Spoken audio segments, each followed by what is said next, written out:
जो तुम जहाँ अकेले रहती हो, तुमका हम लोगों का एक ज्वाइंट अकाउंट है, जो कि इस बार मीडिया में भी आया था। तो उसका अब तो केवाईसी करना पड़ता है। तो हम इनको बोले कि ज्वाइंट अकाउंट है, केवाईसी करवाइए। बोले अच्छा, पहले तो बहाना बनाए। बाद में जब ये पैसा का बात हुआ तो बोले ठीक है, ये हम केवाईसी करवा के तुम्हारे अकाउंट में डाल देंगे। वो पैसा भी लेके चले गए। और कितना रुपया था जो ये पैसा ले लिए? ये 18 लाख रुपया। 18 लाख। नेपाल में आपकी प्रॉपर्टी थी, उसको बेच के आया था। वो रुपया भी लेके चले गए। और बोले कि जब आप बोलते थे हमको, जब 10 आदमी के बीच में आप पैसा लिए, जिससे लिए कोई पैसा 18 लाख देगा तो इसे नहीं मिलेगा। गवाह के साथ दिया और वो तब कहता था कि तुम उसको रजिस्ट्री मत करो। रजिस्ट्री करोगी? अब कैसे? आप तो चले गए, मेरे नाम से हम रजिस्ट्री नहीं करेंगे तो आप हमको छोड़ दीजिएगा वहाँ पर। तो हमको रजिस्ट्री करना पड़ा मजबूरी। तो अब नेपाल में ही अपना भाई से, भतीजवा से 21 केस करवाया हुआ है नेपाल में। नेपाल में 21 केस करवाया है। यहाँ हाईकोर्ट में केस करवा दिया। यहाँ कहता है इससे हम कंप्रोमाइज नहीं करेंगे, क्योंकि यहाँ नहीं आएंगे, हाईकोर्ट में लड़ेंगे। हाईकोर्ट में तो इसको पटना में तो बहुत है अप्रोच, वहाँ गुंडा लगा देता है मेरे पीछे, इसलिए पटना छोड़ के हमको आना पड़ा। अभी यहाँ रेंट के घर में रह रहे हैं। अभी बताइए क्या होता है उस पैसा से? और कहता है हम लड़ेंगे तो ठीक है,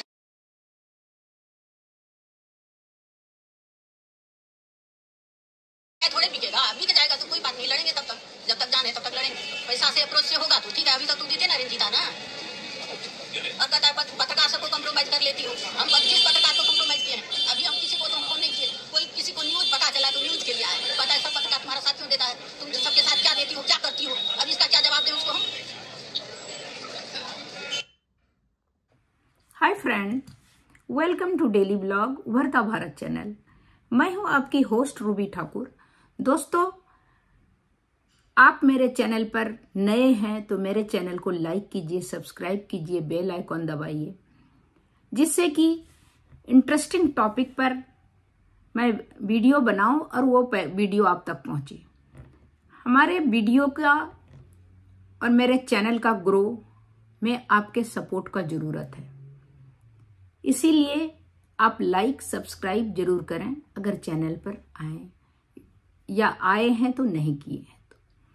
आज का टॉपिक है उदित नारायण वर्सेस रंजना नारायण। उदित नारायण की पूर्व पत्नी रंजना नारायण, जिनसे उन्होंने शादी किया था बजाबते रीति रिवाज से, जो घर में अब घर परिवार के द्वारा, उनका जो केस चल रहा है उसमें उदित नारायण पीछे हटने का नाम नहीं ले रहे हैं और ना उनको पैसा दे रहे हैं, उनको रहने का, उनका मेंटेनेंस का।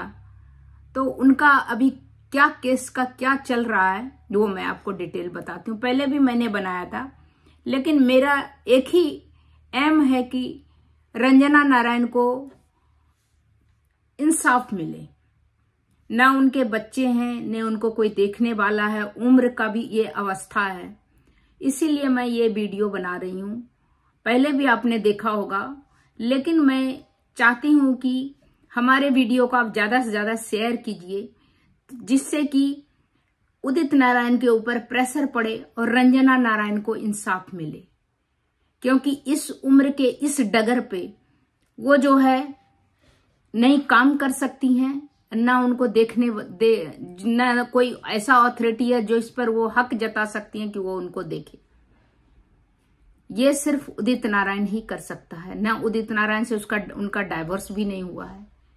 वो साथ रहने का मेंटेनेंस के लिए ही खाली कह रहे हैं, उसमें उदित नारायण आनाकानी कर रहा है। उनका बेटा का भी हमने देखा एक में कि अलग तरह का उसका भी रुख था। तो अभी मैं बताती हूं कि क्या क्या उसमें पेच है, उदित नारायण क्या कर रहा है। रंजना नारायण के साथ ज्यादती वो रंजना नारायण के ही, इससे मैं आपको उसका भी वीडियो मैं दिखाऊंगी।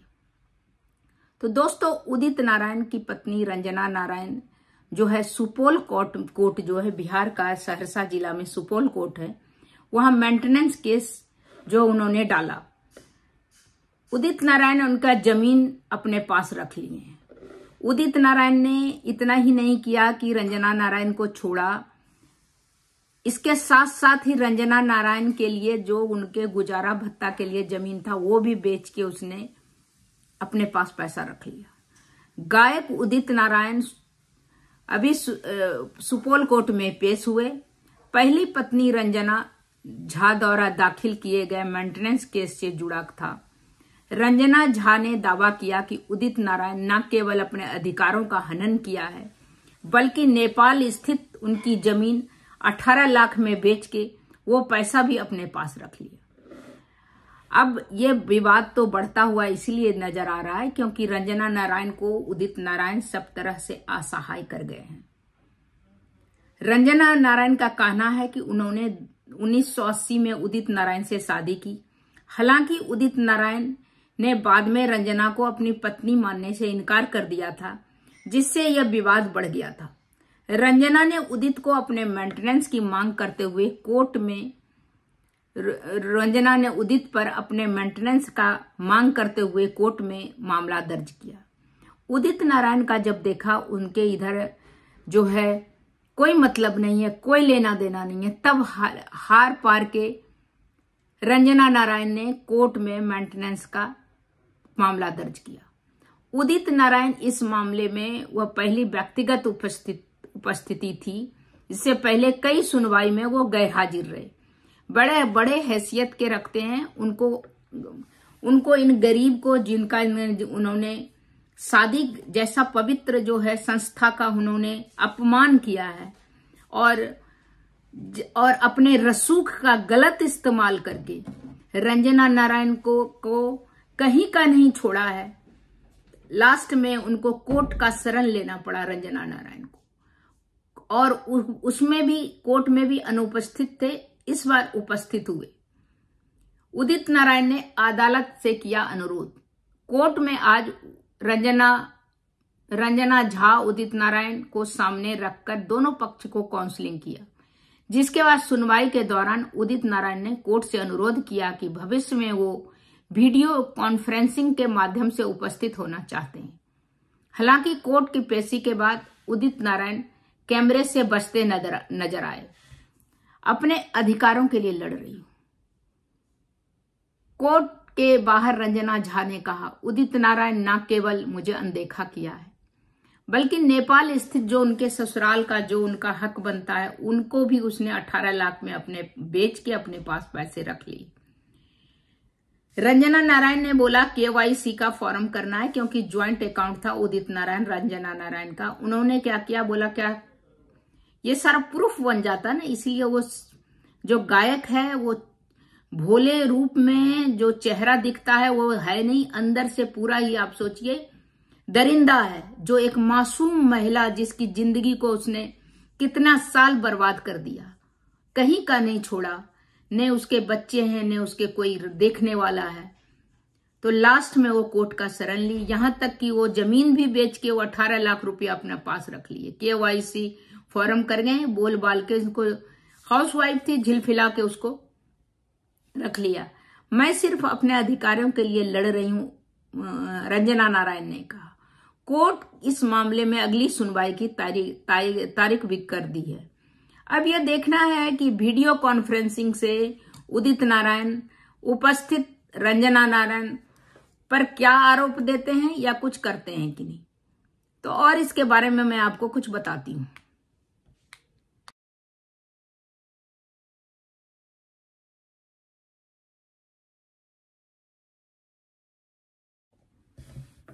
तो वही है, वो रंगीन मिजाज के आदमी पहले भी थे, अभी भी आप देखिए किस कांड में पकड़ाए गए हैं, किस कांड हुआ इनका। तो ये जो है ये भोले चेहरे दिखते हैं, लेकिन उसके बीच भी अंदर में जो है पूरा षड्यंत्रबाज है। पूरा आप सोचिए कि एक औरत का क्या जिंदगी उसका रंजना झा का खराब कर दी। और अभी किस कांड आप देखिए, मतलब इस उम्र में भी उनका जो है आस्की छूट नहीं रहा।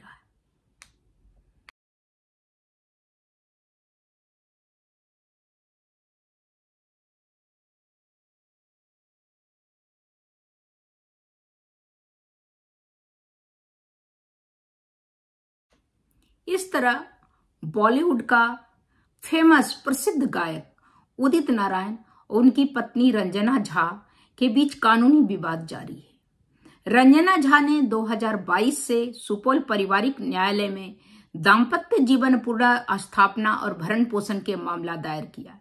उनका गंभीर आरोप है उदित नारायण पर कि उदित नारायण ने उनके अधिकारों का हनन किया है और उनके अधिकारों का उल्लंघन किया है। नेपाल स्थित जो उनके ससुराल का उनकी जमीन थी उनका स्थित उनकी जमीन 18 लाख रुपया भी उसको भी बेच के अपने पास पैसे रख लिए।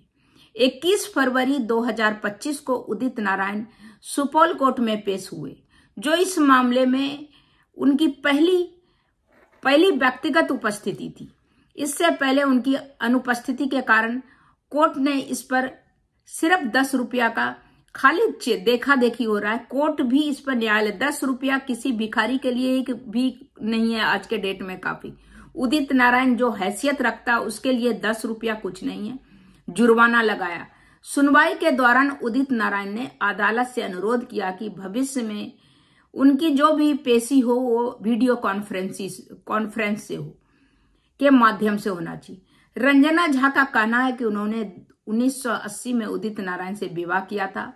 उनका तलाक नहीं हुआ है। वो अपने पति के साथ रहना चाहती है, लेकिन उदित नारायण उसके साथ रहने से इनकार कर रहे हैं।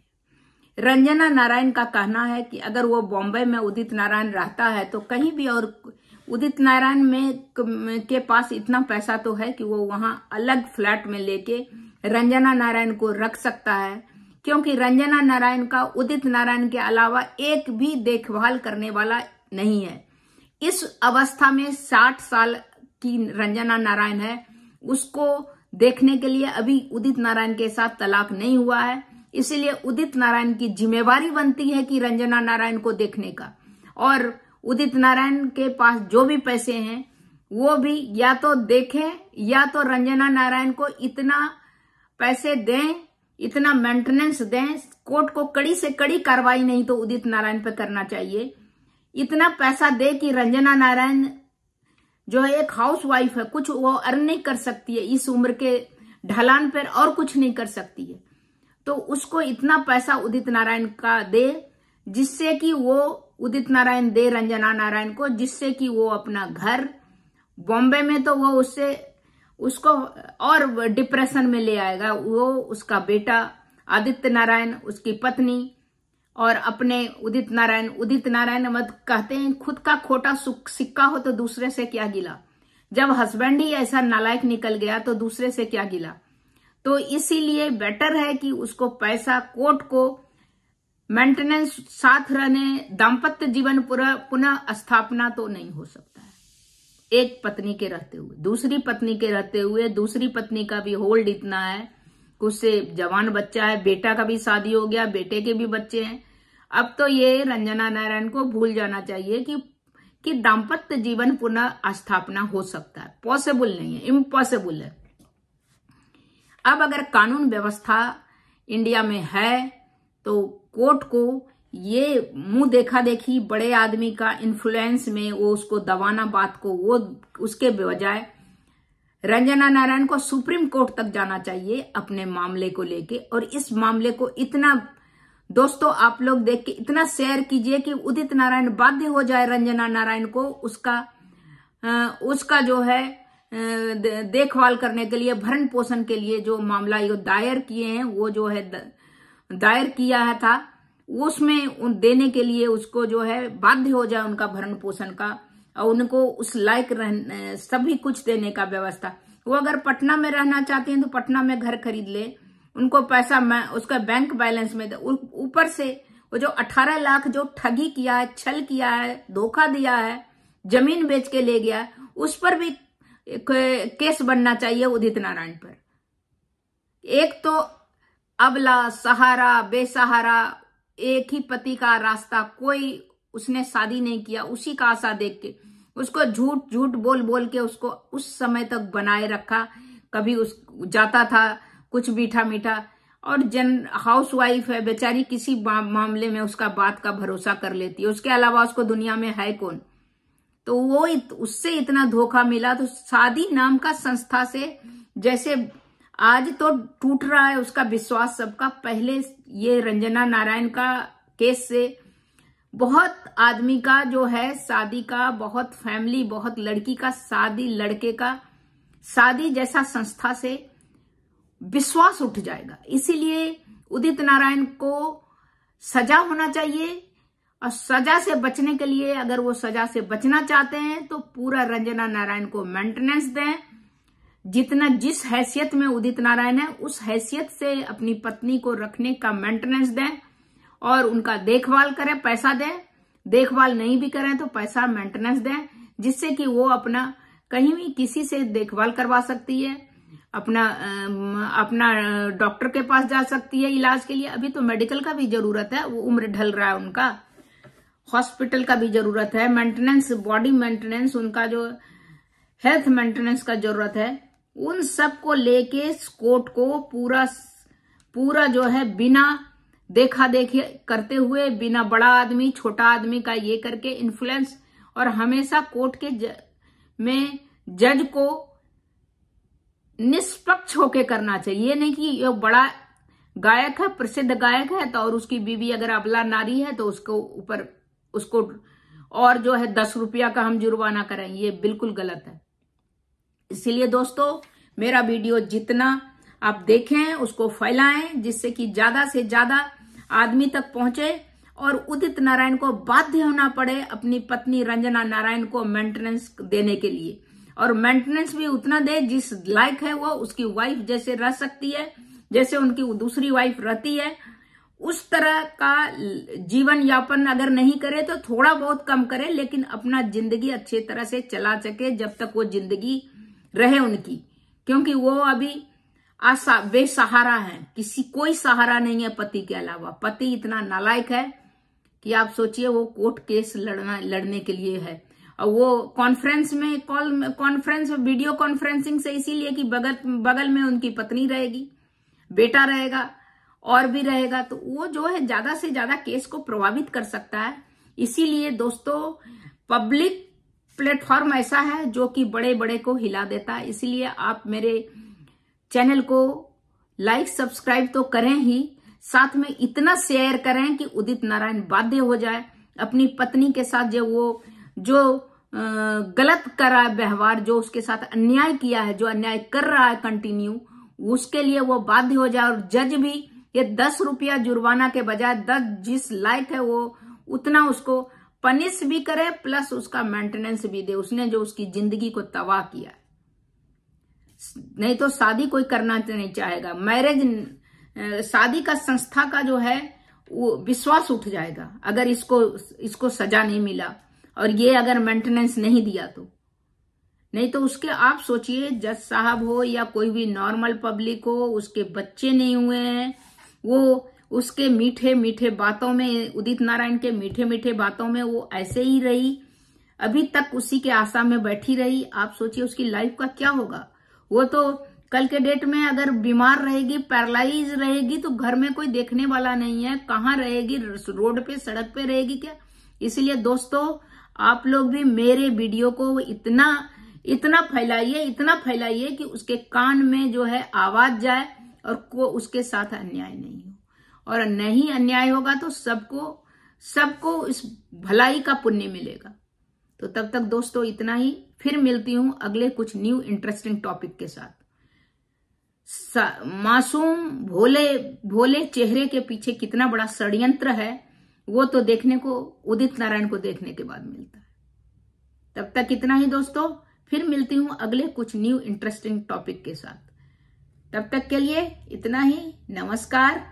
आप मेरे चैनल को लाइक कीजिए, सब्सक्राइब कीजिए, बेल आइकॉन दबाइए और शेयर कीजिए, जिससे कि हमारी बहनें को, हमारी माँ को, हमारी बेटी को, किसी को इस तरह करके एक सबक सीख जाए कि बड़ा से बड़ा आदमी भी अगर गलत करेगा तो बच नहीं सकता है। न्याय को आंख नहीं रोता है, लेकिन जो है न्याय इनके साथ होगा। Udit Narayan is now caught in a legal battle with his first wife, Ranjana Jha. She has filed a maintenance case accusing him of neglecting her rights and taking over her property.